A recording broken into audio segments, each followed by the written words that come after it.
Hello everybody. Today I'm going to do a review on a handful of pinpointers. This pinpointer here, this came with a bounty hunter, one of my first metal detectors. It's on sensitivity. I'll leave it right there. I won't even turn it back on. It's the worst pinpointer I have ever personally seen. It's promising though. It doesn't obviously look waterproof, and it's not. I like the slender tip on there, where you could poke it through the ground easy to figure out the depth of how far away your target is. But besides that, it's absolutely worthless. The sensitivity's bad on it. If you drop it, forget about it. It's over with. The board inside breaks and acts like it does. Next pinpointer. Now you'll see these as cheap as $9.99 on eBay. These are made in China. They're called the GP pointer. There's a lot of other ones like it. Let me tell you, if you see a pinpointer out there and it costs under $100, don't buy it. There's some others out there that are decent. You know, they make some scuba diving stuff and all that. But to be honest with you, I've seen some of the guys that come with me, and they bought some off-brand stuff. They work okay, but I know these two here are the best. They say this is waterproof, and let me show you. You see how many I bought? I think I've got even like 3 or 4 more kicking around somewhere. The buttons break on there, and I try to replace it, and I just can't make it waterproof. They come with this rubber piece that goes all the way over it. It's just more farting around. Now it's just not nice. It's a good thought. You know, they try to make it look just like the Garrett, but it's not nowhere near the quality. Also, there's only, on these GPs, there's only one setting. And you have to get almost, like, let's say you're looking for a dime or a coin of some sort, you almost have to nearly touch it before you find it.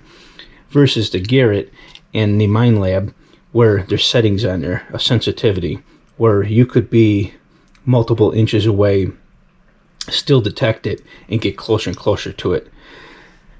The difference between the Garrett and then the Minelab is the Garrett, to do the settings, you got to hold it down and go through the rigmarole of pressing the buttons until you get to the setting you want it.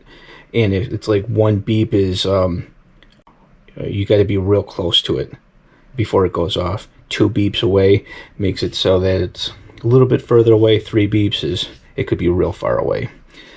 I normally keep it on a 3rd setting, and I can kind of like figure, you know, how far it's going to be by the way it sounds. Now you got the Minelab here. This one here is much easier. It's up and down for the sensitivity. It also will tell you if the metal is non-ferrous or ferrous. But the issue is, it's kind of jerky, to be honest with you. I'll reset it every once in a while. It'll act a little better. It's hard to explain, but it's not smooth. Not like Garrett. Garrett, it's there, it's not. And it normally doesn't act funny with EMIs or RF or any other magnetic fields that might be in the atmosphere at the time. The Minelab acts jittery and jerky sometimes. But if you're in the field where you need to adjust, you know, how close you need to be to something, like let's just say there's big metal, and you want to know if it's big metal or if it's ferrous or whatever, you can adjust accordingly. This won't tell you if it's ferrous or not, but it's real hard for the sensitivity. So I carry both with me, and you're probably thinking, well, out of the two, which one would you prefer?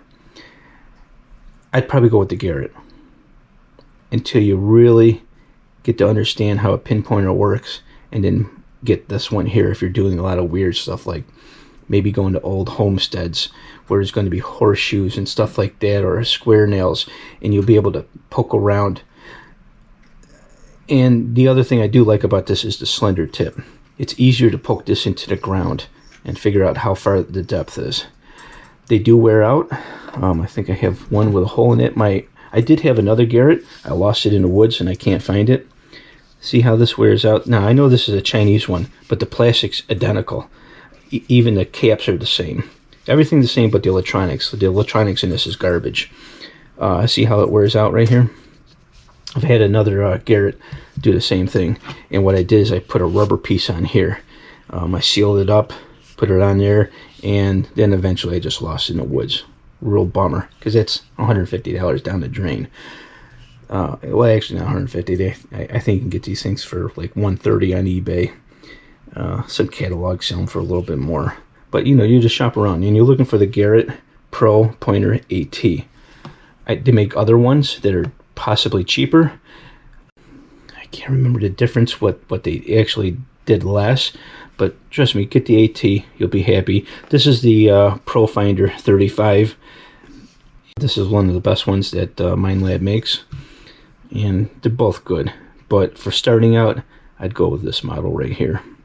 When later on in the future, if you want a second pinpointer, buy the Pro Finder 35. And that's pretty much it. I hope you guys like this little video, this little review on pinpointers. If you like it, give me a thumbs up. And for you non-subscribers, please subscribe. And I'll see you next time. Thank you. Bye.